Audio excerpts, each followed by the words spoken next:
The ship that you see is the largest and most important boat that has been discovered in the history of ancient civilizations. Its presence turned the scales of history and others completely, and we knew information about the beliefs of the ancient Egyptian. The boats of Khufu, or the boats of the sun, are one of the miracles that our ancestors gave us, dazzling the world with the way they were manufactured and dazzled more than the way they were preserved for more than 5,000 years underground. The boat was an integral part of the life of the ancient Egyptians. They had many types of them, and each type was used. For example, there were boats for hiking in the Nile and military ships to defend the land of Komait, or the funeral boats that we will tell you about today. King Khufu's boats, or sun boats, are known as funerary boats. Why?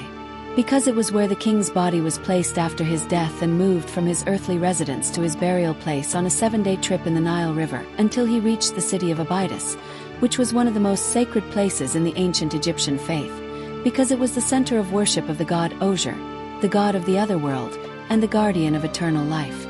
Because this pilgrimage to Abydos was one of the most important funeral rites, and engraved the name of the deceased in the city will guarantee him great place in the afterlife.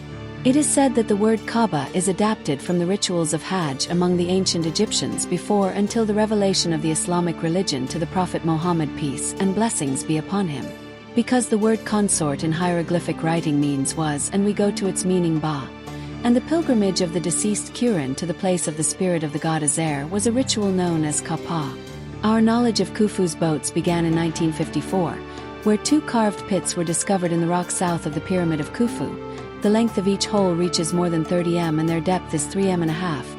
Each hole was an accurate system and a friendly integrated geoengineering system, from cutting stones and transporting them to the extent of stacking them at the highest level.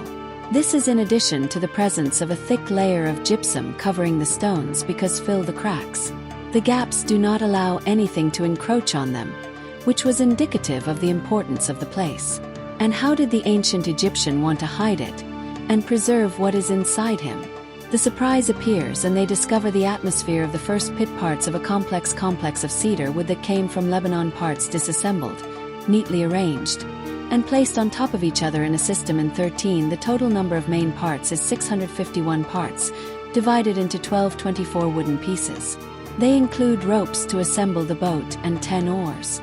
The length of one oar reaches 8.5 meters. After this great discovery, a special laboratory was established to treat wooden blocks with specific materials, in order to avoid the effects of damage that occurred to it while it was underground. Indeed, after more than 25 years of work and study, the ship was completely assembled, and on March 6, 1982 AD, it was exposed to the public.